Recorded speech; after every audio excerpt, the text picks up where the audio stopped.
আজকে একটা গল্প শোনাবো তোমাদেরকে। গল্পটা খুব গল্প না, এটা একটা কাহিনী, সত্যিকারের ঘটনা।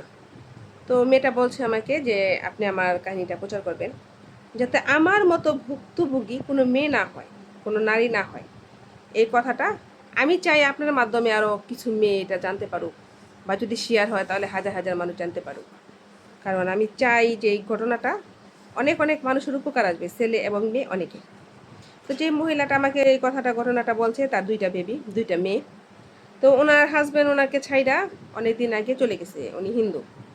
তো আমাদের এলাকার মানুষটা একটা অন্য এলাকার একটা মেয়ে, সে আমাকে ঘটনাটা বলতে বলছে যে আপনার কন্টেন্টের মাধ্যমে আপনি এই ঘটনাটা মানুষকে জানাবেন, যাতে মেয়েরা হিন্দু এবং মুসলিম সবাই যেন সতর্ক মেয়ে হইতে পারে। তা আমি বললাম ঠিক আছে, তোমার কাহিনীটা আমাকে বলো। সে বললো যে আমি বাবার বাড়িতে থাকি, আমার দুইটা মেয়ে, একটা বড় মেয়ের 10 বছর, ছোট মেয়ের 5 বছর। তো আমার স্বামী আমাকে যখন ছোটো মেয়েটা পেটে তখন আমাকে ফালাই দিয়ে চলে গেছে ইন্ডিয়ায়, তো আর আসে নাই। তো আমি কষ্ট মষ্ট করে সংসার চালাই, বাপের বাড়িতে ছোটো এনজিওতে চাকরি করি, ছোটোখাটোভাবে চলি আমি আমার সন্তানদেরকে নিয়ে। আমি আমার বাবার একটা ভাঙা ঘর আছে, সেই ঘরটার মধ্যে থাকি। আর বাইরা বড় লোক, বাইরে তারা আমাকে দেয়, যে আর যা প্রয়োজন বিদেশে থাকে, জাপান, লন্ডন, আমেরিকা কিছুজনে থাকি। ওরা অনেক বড় লোক, ওরা ভালো বাড়ির মেয়ে আর কি। তো আমাকে অনেক উপকার করে, তো আমি থাকি। তো টুকলাপু একটা ছেলের সাথে, একটা লোকের সাথে আমার চাকরিতে এনজিওতে যাওয়া আসা আস্তে আস্তে তার সাথে আমার প্রেম হয়। তো তার সাথে সে আমার সাথে কমিটমেন্ট না যে আমাকে সে বিয়ে করবে, বা আমিও তার সাথে কমিটমেন্ট করি নাই যে আমি তাকে বিয়ে করবো, এরকম কিছু না। এখানে কোনো চাওয়া পাওয়া নাই, সে আমাকে পাবে বা আমি তাকে পাবো, এরকম কোনো চাওয়া পাওয়ার কোনো দৃশ্য নাই। তো আমি বললাম তাহলে কি করছো? তারপরে তার সাথে আমার আস্তে আস্তে মিল হয়, বন্ধুত্ব হয়। এক পর্যায়ে আমি তার সাথে যে আমি আর কি গোপনে তার সাথে মেলামেশা করি।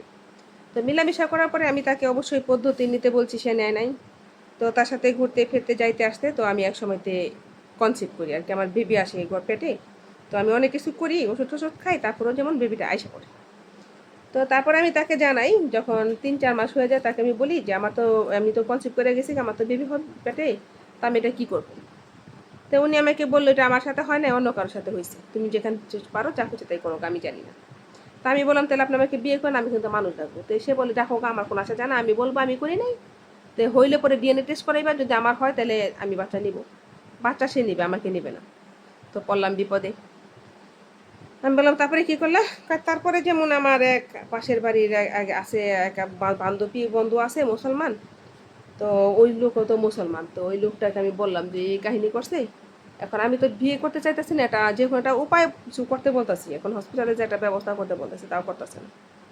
পরে উনি তো আর ফোন ফোন আমাকে সব জায়গায় ব্লক মেরে দিল, আমাকে সাথে করে আর নিল না কোথাও। তো আমার ওই হিন্দু, আমি হিন্দু আর তারা মুসলিম, মুসলমান যে বন্ধুগুলো আছে বান্ধবী, তার মেয়ে আর সে আমাকে নিয়ে ঢাকাতে গেছে। তো ঢাকাতে যাওয়ার পরে সে আমাকে আর কি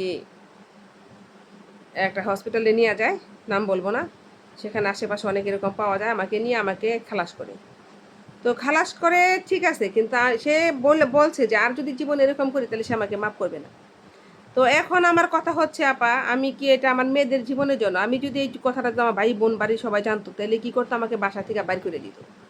তো যে মুসলমান আপাটা নাকি আমাকে, আর তার মেয়ে আমাকে বাঁচায় আনলো, আমাকে মারছে ঠিক আছে, থাপড়াইছে, জুতা দা বাইরাইছে, কিন্তু তাদের ঘরের ভিতরে অন্য কারোর কাছে বলে নাই। কিন্তু এখন আমার কথা হলো, যদি এই কথাটা জানতো তাহলে আমার মেয়ে দুইটার জীবনে বিয়ে হইতো না। তো দেখেন, বন্ধুত্ব করেন যাই করেন, মেয়েদেরকে বলতাছি কোনো ছেলের ফান্দে পইরা ভালোবাসার মায়ের পইরা এরকম কাজ করবেন না।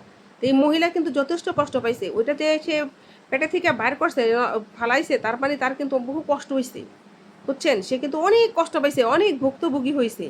তার জীবন নাকি সেখানে বাইর হয়ে যায়, এরকম কথা সে বলছে, যে এত কষ্ট পাইছে। হইতে হইতে কিন্তু বড় হয়ে গেছিল, 4.5 মাস 5 মাস এটা এরকম করতে গেলে কিন্তু মেলা কষ্ট। তো সে কিন্তু মরার মতো হয়ে গেছিল, অনেকগুলো টাকাও গেছে মহিলার। তো ওই যেই লোকটা এই কাজটা করছে সে কিন্তু চায় না, পয়সাও তারা নাকি দেয় নাই।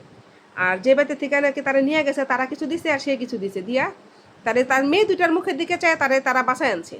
তো তারা কিন্তু খুব ভালো একটা কাজ করছে। এই কাজটা যদি মনে করেন সমাজের আরও 100টা মানুষকে জানানো হইতো যে সেই কাজ, সে হিন্দু লোক এই লোকটা করছে, মুসলমান মানুষগুলা কিন্তু বলে দিতে পারতো অন্যের কাছে, না বইলা দিয়া তারা হেল্প করছে, সাহায্য করছে। আরও 2টা জীবনের জন্য তারা একটা জীবন নষ্ট করছে। কেন করছে? তার ফলে 3টা জীবন নষ্ট হয়ে যায় সেই বাচ্চাটা যদি পৃথিবীতে আসে। তো আমি জানি না, আমি এটা, সে আমাকে বলছে, আমি বলছি যে হ্যাঁ একদিকে ভালো করছে একদিকে খারাপ করছে, এটা প্রাণ নষ্ট করছে, এটা তারা খারাপ করছে। তো এটার হিসাব তো আমার, হ্যাঁ এটার হিসাব আপনার, এটার হিসাব তাদের না। আর তারা আমিও তো নিরুপায়। তো কিছু কিছু মেয়েদেরকে বলতাছি তোমরা এমন কিছু করো না যাতে তোমরা নিরুপায় হয়ে যাও। আর ছেলেদেরকেও বলতাছি তোমরা এমন কিছু করবা না যে অন্য একটা মেয়েকে তোমরা নিরুপায় বানায় দাও। নিরুপায় মানুষ কাউকে বানাইও না। নিরুপায় কি জানো? নিরুপায় হচ্ছে অনেক খারাপ জিনিস। তো আমার গল্পটা কিন্তু সত্য ঘটনা। তা আমি মনে করি যে কেউ এরকম কাজ করবেন না। তো এরকম অনেক ছোটো ছোটো গল্প ইদানিং আমার কাছে আসতেছে, সেই গল্পগুলো আমি আস্তে আস্তে বলবো। সবাই ভালো থাকবেন। আসসালামু আলাইকুম।